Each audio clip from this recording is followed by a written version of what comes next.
Start में हमारे main character को उसकी बापू हेक्सी के मैसेज आता है। वह वहाँ जाने के लिए इस बाबू को कहता है मैं यहाँ से जा रहा हूँ, ये फैमिली अर्जेंट काम आ गया है, प्लीज मेरी हेल्प करो इन किड का केयर रखने के लिए। क्या मैं करूंगी। वहाँ से जाने लगता है। वह अच्छे मुड़ कर कहता है हम पेरेंट्स बन चुके हैं, हमेशा चिल्ड्रन के डिसीजन का सपोर्ट करना चाहिए। हाँ मैं सुन रही हूँ, मैं समझ गई हूँ। कहता है मेरी हेल्प करो, किड्स को गुड बाय कहने में जल्दी ही आ जाऊंगा, उनसे मिलने आऊंगा जल्दी ही। बाहर शिफ्ट होता है। हमारे एमसी वहाँ जाने लगता है। आ जाती है डैडी डैडी जा रहे हो, आप जा रहे हो, छोड़ के इतनी जल्दी मत जाओ। हमारे एमसी उनके प्यारे चेहरे को देख चल जाता है और घुटनों के बल बैठ के कहता है मैं जाने से पहले एक मैजिक ट्रिक दिखाऊंगा। वाह बाय डैडी, अब हमें कौन सी मैजिक ट्रिक दिखाओगे? आप एक स्टार को कैच करने वाले हो? नहीं, एक मोमेंट में जान जाओगे, थोड़े समय में जान जाओगे। मैजिक दिखाने के लिए किसी दूसरे प्लेस में लाया होता है। लोग को देखना हाथ जोड़ता है, कहता है flash technique sing the coast sea. आसमान में एक जैसा फिगर बन जाता है जो पूरी तरह घूम रहा होता है। उसी से बहुत सारे वाटर निकल बाहर आ रहते हैं। वो वाटर हमारे एमसी के पास आता है। ओ तभी वो बच्चे देख डरते हैं, वो ये तो सुनामी आ रहा है। वो दोनों हमारे एमसी के पीछे छुप जाते हैं। किड्स बाहर आओ, देखो ये कोई स्कैरी नहीं है। वो दोनों बाहर आकर देखते हैं और वो जो वाटर होता है वो पूरा एक वाटर का गोला बन गया होता है और उसी में एक वेल होता है, बहुत सारे फिश होते हैं। वाह ये तो बहुत बड़े फिश है। उसी के वेल में बहुत सारे फिश होते हैं, बहुत सारे ऑक्टोपस भी होते हैं। उन्हीं में से हमारे एमसी का बेटा जब एक ऑक्टोपस के पास जाता है तो वो ऑक्टोपस अपने इंक फेंक देता है, इससे दोनों के चेहरे में ब्लैक ब्लैक इंक छा जाता है और दोनों उससे खेलने लगते हैं, हंसने लगते हैं। हाँ तुम्हारे चेहरे पर ये है, तुम्हारे चेहरे पर ये है। उसे देखकर हमारा एमसी स्माइल मारता है और वहीं से एक पोर्टल ओपन करके चले जाता है। बाय बाय किड्स, मैं जल्दी आऊंगा। बाय बाय डैडी, अब जल्दी आना। बाय बाय हनी, तुम जल्दी आना। हाँ तभी सीन शिफ्ट होता है। रेजिडेंट में दिखाया जाता है वहीं पर हेक्सिन ये और एमसी का डॉटर भी होती है वहीं पर बेहोश होकर लेटे हुए। हेक्सी ये कहती है तुम काम रहो, वह जल्दी आता होगा। हमारे एमसी जल्दी आ जाता है, उस पोर्टल से आता है। उसे देखकर वो दोनों लड़की घूरने लगती है। हमारा ने देखकर कहता है कि मेरे साथ गलत क्या है, तुम मुझे ऐसे घूर क्यों रही हो? एमसी के पास कहती है तुम्हारे पास तो एक ब्यूटी अपनी गर्दन घुमाते हुए कहता है तुम इसके बारे में लियान सिंह से पूछ सकते हो। उसे सुनकर टेंगू गुस्सा हो जाती है और हेक्सिन का हाथ पकड़ते हुए कहती है तुम अपने बारे में सोचो, हेक्सिन जैसी ब्यूटीफुल लड़की ने तुम्हारे लिए, तुम जैसे ड्रिंकी के लिए, तुम जैसे बास्टर के लिए अपनी कल्टीवेशन को छोड़ दिया है, तुम बहुत खुशनसीब हो। उनकी बातों को सुनकर घबराया होता है और कहता है यह बहुत awkward है, मैं टॉपिक को कैसे चेंज करूँ। उसकी वाइफ स्माइल मारती है, कहती है चलो इस चिल्ड्रन को पहले देखते हैं। टेंगू कहती है हाँ चलो ठीक है, इसके बारे में पहले सोचते हैं। हाँ एमसी कहते हैं हाँ ठीक है। वो भागते हुए आता है, वो तीनों लोग खड़े रहते हैं। एमसी पूछता है क्या तुम्हें कुछ मिला? एक्सिन कहती है तुम मुझे फॉलो करो इसके बाउंडलेस कॉन्शियसनेस चीज में और देखो कि वहाँ क्या चल रहा है, मैं इसे अकेले ही नहीं कर सकती। ठीक है मैं करने के तैयार हूँ। और एमसी टेंगू से कहता है कि तुम चिंता मत करो, हम यहाँ पे हैं तो इसे कुछ भी नहीं होगा। एक्सिन कहती है टेंगू तुम ध्यान रखना, अगर यह मूव करने की कोशिश करे तो उसे मत करने देना, इसे पकड़ के ही रखना। हाँ ठीक है। फिर वह दोनों अपने सिंहासन बैठ जाते हैं, मतलब अपने मंत्र को स्टार्ट करने के लिए बैठ जाते हैं और दोनों the highest state of synthesis consciousness में पहुंच जाते हैं। और अब दोनों के माइंड से एक गोल्डन ऑरा निकलता है। वह गोल्डन ऑरा धीरे जाते हुए उस डॉक्टर एमसी के डॉक्टर के माथे में चल जाता है और दोनों ही उसके कॉन्शियस के अंदर चल जाते हैं और दोनों ही देखते हैं। तो हम नीचे जाते हैं और देखते हैं क्या हो रहा है। अभी मैं नीचे का सीन दिखाया है, वहीं पे एक ब्लैक बॉल होता है, उसी के ऊपर बहुत सारा लाइटनिंग गिर रहा होता है और उस ब्लैक बॉल को करीब से देखते हैं तो उसके ऊपर बहुत सारे चेहरे होते हैं जो पूरी तरह से बेकार दिख रहे हैं। अभी वो कहते हैं यह क्या है? एमसी कहता है यह क्या है? जोली सभी पर्सन के कॉन्शियस में पार्ट सील होता है, किसी का तो ब्राइटनेस होता है और किसी का कलरफुल, किसी का तो डार्क होता है या किसी का सोलबेन होता है, लेकिन मैंने कभी भी ऐसा कॉन्शियसनेस ही नहीं देखा, ऐसा भी देख रहा हूँ। सिन कहती है कि किसी की मन स्थिति में जो प्रतिबिंब होता है वह प्यार, नफरत और इच्छा से बना होता है, जो यादों और भावनाओं द्वारा समर्थित किया होता है। हमारे एमसी को इशारा करते बताती है, इससे पता चलता है कि उसका हार्ट पूरी तरह से फियर से गिर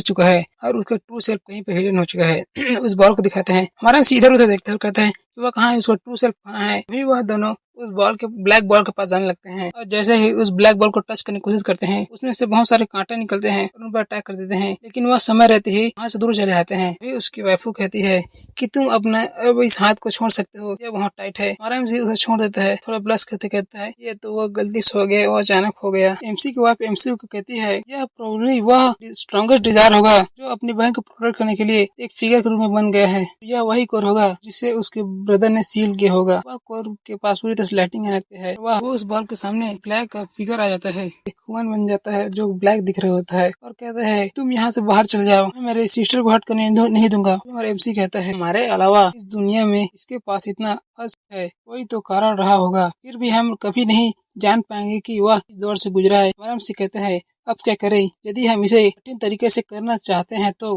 उसे नुकसान ही हो सकता है। हाँ, मुझे तो इस बारे में पता है, इसलिए मैंने तुम्हें यहाँ बुलाया है। तुम जाओ और उसका टेंशन अपनी तरफ करो, और लेकिन उसे हार मत पहुँचाना, उसे कोई नुकसान नहीं मत पहुँचाना, इसके माइंड पर असर पड़ेगा। ठीक कहता है, ठीक है, मैं अब सुन पर छोड़ता हूँ। फिर वह उस फिगर की तरफ बढ़ जाता है, उस ब्लैक फिगर की तरफ, और वह कहता है कि मैं सोचता हूँ कि तुम्हें अपनी सिस्टर करने के लिए इतना स्ट्रांग होना होगा। वो कहता है, दूर रहो, मेरे सिस्टर को मैं प्रोटेक्ट कर सकता हूँ, मैं तुम्हें से हर्ट करने नहीं दूंगा। मालूम से तभी अपने टाइटन स्किल का इस्तेमाल करता है, उस फिगर से ब्लैक फिगर से भी बड़ा हो जाता है। वह कहता है, मैं तुमसे डरते नहीं हूँ, मैं अपने सिस्टर को प्रोटेक्ट कर सकता हूँ, जैसा कि मेरे ब्रदर करता है। मैं तुमसे नहीं हारूंगा, ठीक है, मुझ पर अटैक कर सकते हो। तो वो ब्लैक फिगर ने एक स्किल इस्तेमाल करता है, हमारे एमसी के ऊपर लाइट का बादल आता है और उससे ऊपर लाइट गिरा देता है, बिजली मतलब थंडर गिरा देता है। मैं स्ट्रांग हूँ, मैंने तुमसे कहा था कि मैं हारूंगा नहीं, मैं बहुत स्ट्रांग हूँ, अब तुम उसका स्वाद देखो। लेकिन उस थंडर का हमारे एमसी के ऊपर कोई असर नहीं पड़ता, और अपने एक हाथ से ही उस पूरी थंडर को वहाँ से गायब कर देता है। तो वह तरीका नहीं है जिससे तुम इस वर्ल्ड में फाइट कर सकते हो। मुझे तुम्हें टीच करने दो इसे कैसे फाइट, स्पिरिचुअल फाइट कैसे किया जाता है। यहाँ पर कोई अटैक या डॉज करने नहीं आया हूँ, कि मैं फियर, करेज, इंस्पिरेशन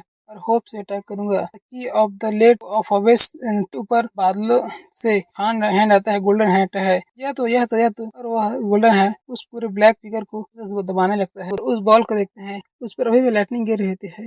तभी एमसी की वाइफ उस बॉल के पास जाने लगती है और उसे टच करती ही उसके आसपास भी वो ब्लैक और अपने असर दिखाने लगता है और उसे अपनी तरफ खींचने लगता है। तभी वह कहती है चाटा सस्ट्रिस, और वह उस बॉल अपने अंदर ही उस वाइफू को खींच लेता है, और हमें अंदर दिखाता है, यूनिवर्स का सीन दिखाया जाता है। वाइफू इधर उधर देखती है, उस बच्ची को खोजने की कोशिश करती है, तभी उसे वो बच्ची दिखती है, वह बैठी रो रहती है, कहती है मुझे बहुत डर लग रहा है, तुम मेरी मदद करो, प्लीज कोई मेरी मदद करो। वाइफू वहाँ जाती है, जैसे ही टच करने की कोशिश करती है, उसे दुआ देखती है कि आंखों से ब्लड बाहर आ रहा है। उसे देखकर वह हैरान हो जाती है, और वह बच्ची कहती है तुम कौन हो और मेरा भाई किधर है, वह कहाँ गया, मैं यहाँ पर अकेली हूँ, मैं यहाँ पर हमेशा अकेली ही रहूंगी। वह जगह में ब्लैक छा जाता है, और वहीं पर कहीं से रैट आने लगते हैं, चूहे आने लगते हैं, और उस बच्ची के ऊपर चारों चढ़ने लगते हैं। चूहे बच्ची काटने लगते हैं कि मैं एक अच्छी लड़की हूँ, फिर तुम मुझे क्यों काट रहे हो, मेरे यहाँ से चले जाओ। और उसके यहाँ से कॉकरोच निकल लगता है, उसी गले में जाने लगता है, कहते हैं दूर जाओ मुझसे, दूर जाओ, दूर जाओ। और पुलिस से दर्द होती है, पुलिस नीचे बैठ जाती है। उसे दिखाया जाता है एक कॉफिन उसके सामने आता है, और उस कॉफिन से हाथ निकलता है, मैं नहीं देख सकती, तुम कहाँ हो। एक सीन एक मंत्र पढ़ती है, the power of the duty within her, और वह बच्ची से शांत होने लगती है, और पूरी से शांत होकर सो जाती है, उदास हो जाती है। सीन उसे शांत करती है, ये अभी तो खत्म हुआ है, लेकिन अभी इसका बहुत सारा काम बचा हुआ है। बाहर में दिखाया जाता है एमसी ने उस ब्रदर को जो अपनी सिस्टर को प्रोटेक्ट करना चाहता है, उसे क्यों में बंद करते होता है। वह कहता है मुझे बाहर निकालो, मुझे अंदर बच कर नहीं रह सकते। एमसी उससे कहता है कि चुप रहो, तुम बाहर नहीं आ सकते, मेरे ट्रिक ने तुम्हें पूरी तरह से डरा लिया है, इससे कि तुमने अपने आप ही स्वयं अपने लिए पिंजरा बना दिया है। एमसी के पीछे आवाज आती है फेंग, कि आपको वहाँ पे आ जाती है। उसे पूछता है क्या तुम्हें कुछ मिला, तुम क्या भूल गए हो कि मैं जो देख सकती हूँ वो तुम भी देख सकते हो। हमारे एमसी की आंखों में ब्लू ब्लू छाने लगता है, और कहता है ऐसा हुआ था। वह लड़की मतलब एमसी को फिगर को देखती है, उस स्केच को देखती है, और कहती है चलो यहाँ से बाहर चलते हैं, बाहर जाकर बात ही करेंगे।